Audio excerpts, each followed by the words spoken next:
और चलिए नमस्ते भारत में हम देख लेते हैं 2 मिनट में देश की खबरें।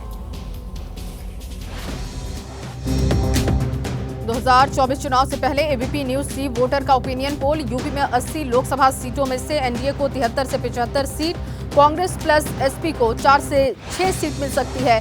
बीएसपी को 0 से 2 सीट मिलने का अनुमान है।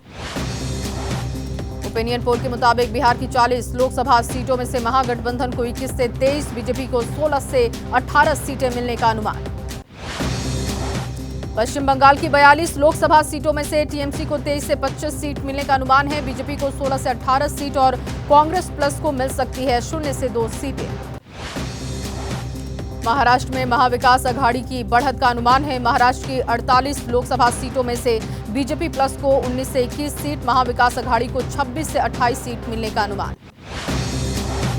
ओपिनियन पोल के मुताबिक पंजाब की 13 लोकसभा सीटों में से कांग्रेस को 5 से 7 सीट, आप को 4 से 6 सीट, बीजेपी को 0 से 2 और अकाली दल को भी मिल सकती है 0 से 2 सीटें। लोकसभा चुनाव को लेकर बीजेपी की तैयारी। पश्चिम बंगाल में बीजेपी के संगठन की बैठक को लेकर समीक्षा करेंगे अमित शाह। आज रात पहुंचेंगे कोलकाता। 19 दिसंबर को कांग्रेस गठबंधन कमेटी की बैठक। राज्य के नेताओं से गठबंधन की रणनीति को लेकर लेगी राय। सीट शेयरिंग जैसे कई मुद्दों पर चर्चा संभव। टीएमसी नेता कल्याण बनर्जी ने फिर उतारी उपराष्ट्रपति की नकल। बोले, मिमिक्री मेरा मौलिक अधिकार है, मिमिक्री एक आर्ट है, प्रधानमंत्री से सीखा।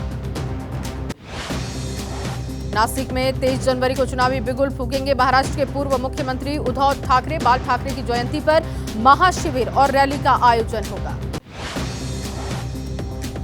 पीएम नरेंद्र मोदी ने फोन पर की तमिलनाडु के सीएम से बातचीत। तमिलनाडु में बाढ़ से हुए नुकसान का जायजा लिया। प्रदेश सरकार ने केंद्र सरकार से मांगी है आर्थिक मदद।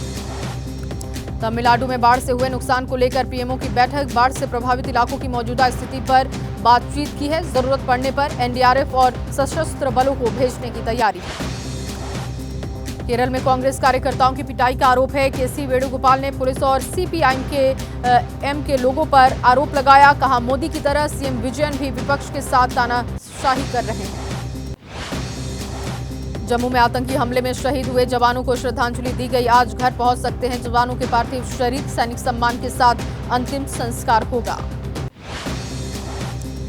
जम्मू कश्मीर के बारामूला में आतंकवादियों की गोली से मारे गए रिटायर्ड एसएसपी का अंतिम संस्कार। आतंकवादियों ने मोहम्मद शफी को नमाज पढ़ते समय गोली मारी। कोरोना के बढ़ते मामलों के बीच डब्ल्यूएचओ के निर्देश। सभी देशों को निगरानी बढ़ाने को कहा। कोरोना के सब वेरिएंट के बढ़ते खतरे को देखते हुए अलर्ट की सलाह है।